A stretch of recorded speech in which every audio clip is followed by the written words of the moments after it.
Hello viewers, welcome to the VR Muchatlu. This is Vicky. Here is the full review of the Raja Saab starring by Rebel Star Prabhas garu. Rebel Star Prabhas garu Raja Saab మూవీలో ఎన్ని adventure చేశారో అంతకు మించి adventure చేశా ఈ movie కోసం. మూవీకి ఏ థియేటర్కి వెళ్ళినా కానీ మామూలు రష్ లేదండి. టికెట్స్ దొరకడమే చాలా కష్టమైపోయింది. ప్రీమియర్స్ అయితే ఇలా ఓపెన్ అవుతున్నాయి, అలా క్లోజ్ అవుతున్నాయి. చాలా కష్టపడ్డాను, చాలా కష్టపడి ఫైనల్ గా మూవీ అయితే చూసాను. యాక్చువల్ గా రాజా సాబ్ మూవీ అని కాదు, ప్రభాస్ గారి ఏ మూవీ రిలీజ్ అయినా ఆ రోజు నైట్ మాత్రం యుద్ధమే. సలార్ మూవీకి అయితే ఓ యుద్ధమే చేశాను అనుకోండి, అది వేరే టాపిక్. కాకపోతే ఫైనల్లీ టికెట్స్ అయితే దొరికాయి, మూవీకి వెళ్ళాను, మూవీ చూసాను. మూవీ ఎలా ఉందనేది ఇప్పుడు ఇన్ డెప్త్ రివ్యూలో చూద్దాం. So let's dive into our video. ఇక the Raja Saab full review విషయానికి వస్తే, మూవీ విషయంలో మారుతి గారు కొంచెం డిసప్పాయింట్ చేశారని చెప్పాలి. మనం ఎక్స్పెక్ట్ చేసినంత రేంజ్ లో లేదు. పైగా ట్రైలర్ లో చూపించిన కొన్ని సీన్స్ కూడా మూవీలో లేకపోవడం చాలా బాధాకరం అని చెప్పాలి. ఫస్టే చెప్తున్నా, ఇదైతే మీ ఎక్స్పెక్టేషన్స్ ఆపడానికి మాత్రమే చెప్తున్నా. మూవీలో ఏదైతే ఆ రివర్స్ ఫైట్ ఉందో, అదే ప్రభాస్ గారు ఓల్డ్ గెటప్ లో నా పుట్టలో వేలు పెడితే నేను కుట్టను అనే డైలాగ్ ఉంటుంది కదా,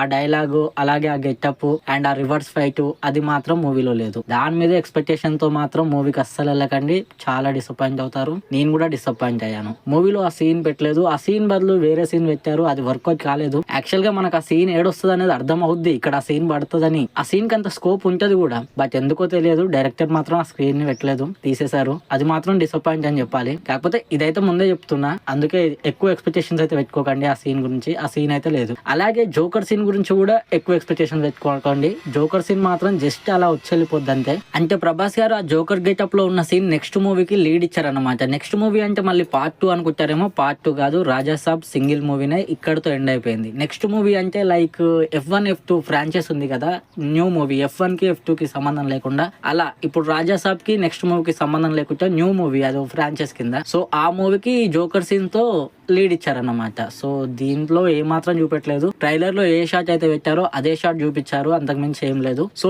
ఈ రెండు సీన్స్ మీద మాత్రం ఎలాంటి ఎక్స్పెక్టేషన్స్ పెట్టుకుంటే వెళ్ళిపోండి. ఎక్స్పెక్టేషన్స్ పెట్టుకుంటే మాత్రం నాలాగే చాలా ఫీల్ అవుతారు, డిసప్పాయింట్ అవుతారు. సో ఇప్పుడు మూవీ యొక్క మెయిన్ ప్లాట్ ఏందనేది చూద్దాం. రాజా వాళ్ళ నానమ్మకి వాళ్ళ తాతయ్య అంటే చాలా ఇష్టం ఉంటుంది. కాకపోతే ఆయన 60 సంవత్సరాల కిందనే తప్పిపోతాడు. పాపం ఆయనకి ఏం తెలిసి ఉండదు, తప్పిపోతారు. సో వాళ్ళ తాతయ్యని వెతుక్కుంటూ 60 సంవత్సరాల తర్వాత రాజా సాబ్ ఆ కోటకి వెళ్తే ఏం జరిగింది అనేది మూవీ యొక్క బేసిక్ ప్లాట్ అన్నమాట. సో దాని తర్వాత ఏమైంది అనేది మనం మూవీలో చూడాలి. ఇది రాజా సాబ్ బేసిక్ ప్లాట్. ఇక మూవీ ఓపెనింగ్ సీన్ అయితే చాలా బాగుంటది. ప్రభాస్ గారి స్క్రీన్ ప్రెజెన్స్ చాలా బాగా ఎంజాయ్ చేస్తాం. సంవత్సరం తర్వాత ప్రభాస్ గారిని స్క్రీన్ మీద చూసేసరికి చాలా బాగా అనిపిస్తుంది. అలాగే ఎప్పుడో 15 years బ్యాక్ చూసాం కదా ప్రభాస్ గారిని full length comedy and entertainment role లో. సో చాలా బాగా ఎంజాయ్ చేస్తాం. ఫస్ట్ హాఫ్ మొత్తం ప్రభాస్ గారి ఎటకారం కామెడీ, అండ్ ఫస్ట్ హాఫ్ అనే కాదు సెకండ్ హాఫ్ లో కూడా ఒక సీరియస్ సిచ్యువేషన్ లో కూడా ప్రభాస్ గారి ఎటకారం కామెడీ చాలా బాగా వర్క్ అవుతుంది. అండ్ డైలాగ్స్ తోనే మంచి షోన్ రన్ చేసిండని చెప్పాలి. సత్య గారు చాలా వరకు ట్రై చేశారు ఆయన కామెడీతో మూవీని ముందుకు తీసుకెళ్ళడానికి, బట్ సమ్హౌ కొన్ని చోట్ల వర్క్ అయింది, కొన్ని చోట్ల వర్క్ అవ్వలేదని చెప్పాలి.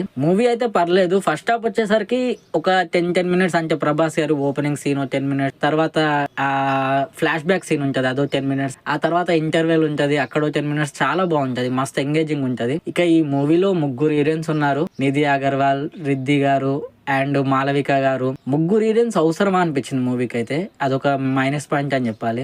ఒక క్లారిటీగా చూస్తే అందులో మాలవిక గారి రోల్ కి స్కోప్ తప్ప ఏ హీరోయిన్ కి స్కోప్ లేదు. నిధి అగర్వాల్ అండ్ రిద్ది కుమార్ గారు అసలు ఎందుకున్నారా అనిపించింది, పాటల కోసమేమో అనిపించింది. అసలు చెప్పాలంటే సెకండ్ హాఫ్ లో ఒక సీన్ తర్వాత నిధి అగర్వాల్ గారిని రిద్ది గారిని అమాంతం కోటలోకి తీసుకొచ్చేస్తారు. ఎందుకు? సాంగ్ కోసం, నచ్చ సాంగ్ కోసం. సాంగ్ బాగుంది, పిక్చరైజేషన్ బాగుంది, సాంగ్ బాగా అనిపిస్తుంది. కాకపోతే సాంగ్ కోసం తీసుకురావడమే కొంచెం సిల్లీగా అనిపించింది. హీరోయిన్స్ అయితే అంత డిమాండెడ్ కాదండి స్టోరీకి అయితే. స్టోరీకి మాలవిక గారు ఒక్కరు చాలు, కనెక్ట్ అయిపోతాం. మిగతా ఇద్దరు ఎక్స్ట్రా అని చెప్పాలి. మారుతి గారు అయితే రిద్ది కుమార్ గారు ఎక్స్ట్రా, కానీ నిధి గారికి మాలవిక గారికి మంచి స్కోప్ ఉందని చెప్పారు. నన్ను అడిగితే మాత్రం నిధి గారికి కూడా అంత స్కోప్ ఏం లేదు, బట్ పెట్టేశారు అంతే. ఇక డైరెక్టర్ గారి గురించి చెప్పాలంటే స్టోరీ మాత్రం ఒక యూనిక్ స్టోరీ కాన్సెప్ట్ ఎంచుకున్నారు. స్టోరీ పరంగా బాగుంది, ఆయన పేపర్ మీద రాసుకున్నప్పుడు కూడా చాలా బాగుండొచ్చు, కానీ ఎగ్జిక్యూషన్ మాత్రం దెబ్బతిన్నదని చెప్పాలి. ఇక మూవీకి అనవసరంగా బడ్జెట్ పెట్టినట్టు కూడా అనిపించింది.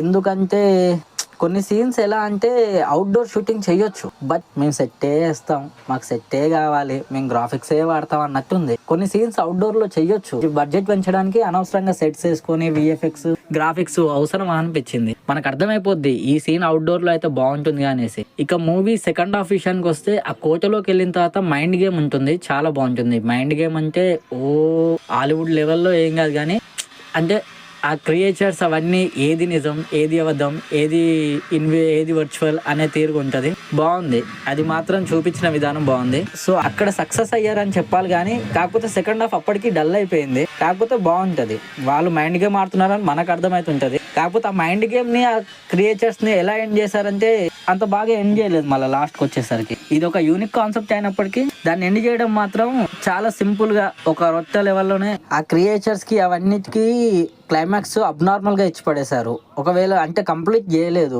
ఏదో ఇస్తున్నాం అనేసి వచ్చి ఇచ్చేశారు. పోనీ దీనికన్నా పార్ట్ 2 ఉందా అనుకుంటే పార్ట్ 2 కూడా లేదు. మరి ఎందుకో మరి అలా ఇచ్చేశారు. కాకపోతే అంత సాటిస్ఫాక్షన్ గా అనిపించదు క్లైమాక్స్ మాత్రం. ఇది ఒక మంచి కాన్సెప్ట్ అయినప్పటికీ ఒక మంచి యూనిక్ లెవెల్ గా తీసుకెళ్లకుండా ఒక రొట్ట కామెడీ సీన్స్ తో, అదే పాత యాక్షన్స్ తో అలా తీసుకెళ్లారు. అంటే కమర్షియల్ గా ముందుకు తీసుకెళ్లాలని చూసారు, కాకపోతే ఎక్కడో వర్కౌట్ అవ్వలేదు. కాన్సెప్ట్ పరంగా మాత్రం మారుతి గారు అనుకున్న కాన్సెప్ట్ చాలా బాగా అనిపించింది. ఇక ఇందులో మెయిన్ మైనస్ వచ్చేసి ముగ్గురు హీరోయిన్స్ అనవసరం, వాళ్ళకంత స్కోప్ లేదు. అండ్ అలాగే సాంగ్స్ మాత్రం అసలు ఎందుకు వస్తున్నాయి, దేనికి వస్తున్నాయి కూడా అర్థం కాలేదు. కాకపోతే సాంగ్స్ పిక్చరైజేషన్ బాగుంది. నాచే సాంగ్ అయితే ఎక్స్పెషల్లీ ఎక్స్ట్రార్డినరీగా ఉంది, చాలా బాగా చేశారు. కాకపోతే దాని ప్లాట్ మాత్రం సరిగా లేదు. అది అక్కడ రావాల్సిన సాంగ్ కాదని అందరికీ తెలుసు. కాకపోతే పిక్చరైజేషన్ బాగుంది. సాంగ్స్ కూడా చాలా ఎక్కువనే అనిపించింది, మూవీలో అంత అవసరం లేదు. ఇక ఇంకో మైనస్ పాయింట్ వచ్చేసి మూవీ లెంత్ అని చెప్పాలి. అంటే అక్కడక్కడ మనకు బోర్ కొట్టేస్తుంది, అవసరమైనంత లెంత్ అనిపిస్తుంది. ఇంకా మెయిన్ మైనస్ పాయింట్ వచ్చేసి ముగ్గురు హీరోయిన్స్ అని చెప్పాలి. ఏదో సాంగ్స్ కోసమే ఇద్దరిని తీసుకొచ్చినట్టు ఉంటుంది. మూవీకి one and only biggest plus point ఏదైనా ఉందంటే ప్రభాస్ గారి స్క్రీన్ ప్రెజెన్స్, ప్రభాస్ గారి యాక్టింగ్, ప్రభాస్ గారు అంతే. ఇంకా ప్రభాస్ గారు మూవీకి one and only plus point. Director Maruthi గారు ఇంకొంచెం బాగా స్టోరీని హ్యాండిల్ చేసి ఉంటే చాలా బాగుండేది. But anyway it's a one time watchable movie. బాగానే ఉంది. ప్రభాస్ గారి ఫ్యాన్స్ కి అయితే బాగా అనిపిస్తుంది కూడా. దాదాపు 1 year తర్వాత, కల్కి తర్వాత మళ్ళీ ఇప్పుడు ప్రభాస్ గారు స్క్రీన్ మీద కనిపిస్తున్నారు కాబట్టి ఖచ్చితంగా ఆయన స్క్రీన్ ప్రెజెన్స్ ని మనం ఎంజాయ్ చేస్తాం. So it's a one time watchable. మొత్తానికి మూవీకి మా రివ్యూ వచ్చేసి 2.25. So it's a one time watchable. అది మీరు థియేటర్ లో చూస్తారా, ఓటీటీకి వచ్చాక చూసుకుంటారా అనేది మీ ఇష్టం. So this is the final review of VR ముచ్చట్లు. సో ఇక్కడి వరకు మా వీడియోని చూసారంటే ఎంతో అంత మా కంటెంట్ నచ్చిందని అనుకుంటున్నాం. సో నచ్చితే లైక్ చేయండి, షేర్ చేయండి, అలాగే మీ ఒపీనియన్ కామెంట్ చేయండి, సబ్స్క్రైబ్ చేసుకోండి. So this is Vicky signing off VR ముచ్చట్లు.